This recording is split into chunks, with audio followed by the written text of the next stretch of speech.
Hey everybody, this is Robert, also known as RDC Rob. I just wanted to show you what I had on the table today, and I picked up a couple old red box rail diesel cars from Athearn. I've got a RDC 3 powered Santa Fe and a dummy RDC 1. And I picked these up for a pretty decent price. The power unit needs a lot of work. Both of the shells need some cleaning. And I'm going to clean the wheels up a little better. I just took this out for a test drive, and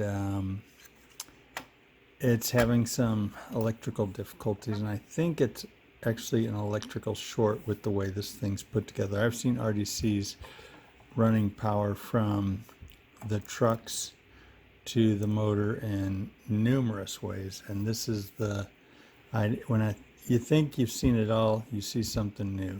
So I've rewired this RDC.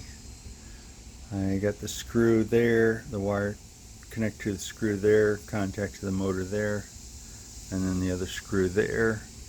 So it still seems like there might be a short somewhere. I put a coating of Testor's liquid glue on this post and on the rim of this metal here and here and here to serve as an insulator. My plans to put styrene rod on there. The rod was just too thick and interfered too much. I might just have to put tape on those, but let's see if I can get this thing moving. Okay. Let's try this.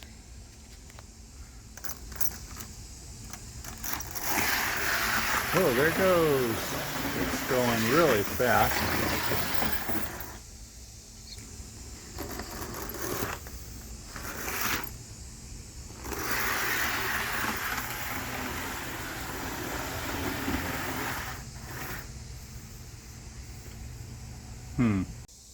Alright, let's give this a test run now.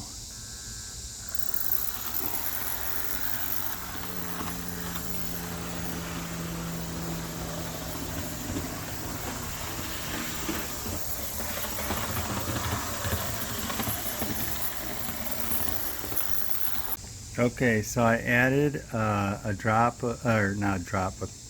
light spray of WD-40 here and here, and it did run down, so I need to wipe that just to keep it from being messy.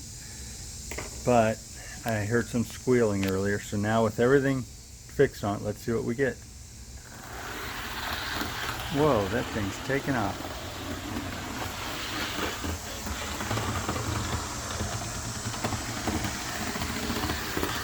Alright, let's try the other direction.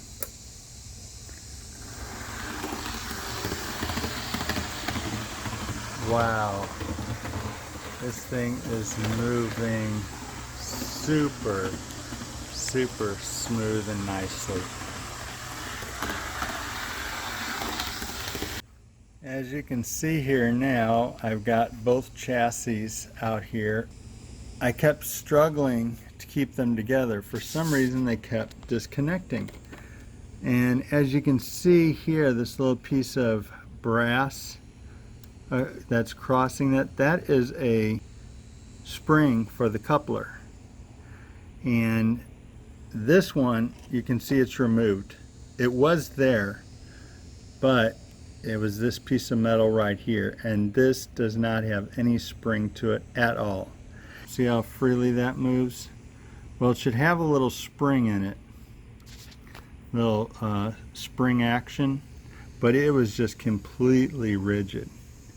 And I know I have hook and horns on there. I'm going to upgrade it. I disconnected it, and we're going to see how this runs now. Hopefully everything stays on track and they don't disconnect.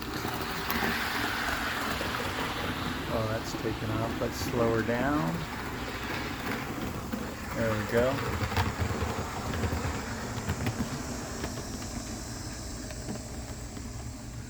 Alright, let's get some more power back on it.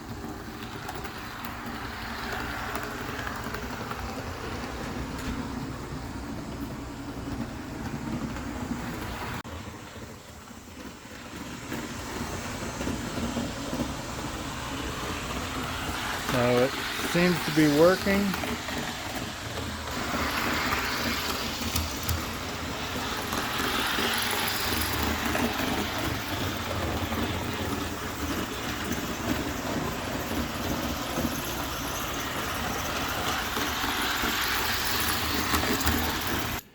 So we're back at the table here, and I've replaced the far end couplers with a dummy knuckle coupler, and on the inside where the two would connect, I've installed these knuckle couplers that function. You can see how they pivot there, open and close. So, and this was the spring that I installed on it, and I've made these springs myself because this one spring here is just so stiff that came with it. There's really no flex in that. And the other spring that is in this one here is just not flexing. So I've made my own springs here, and what I use to make my springs is I use music wire or piano wire. It's 020 music wire. This is from I think it's K&S Precision Metals, stock number 499, and I believe I picked this up at the hobby shop, Riverside Hobby Shop in Sebastian, Florida.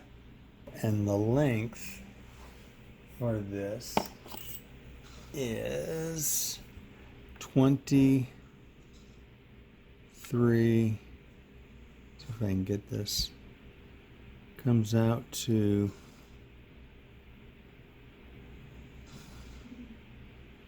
on this end it is 23 centimeters, and I make a few of them at a time.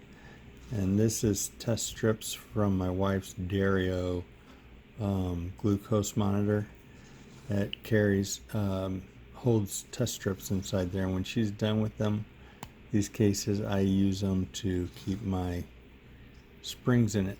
So I'll replace that, and then we'll test run these again tomorrow.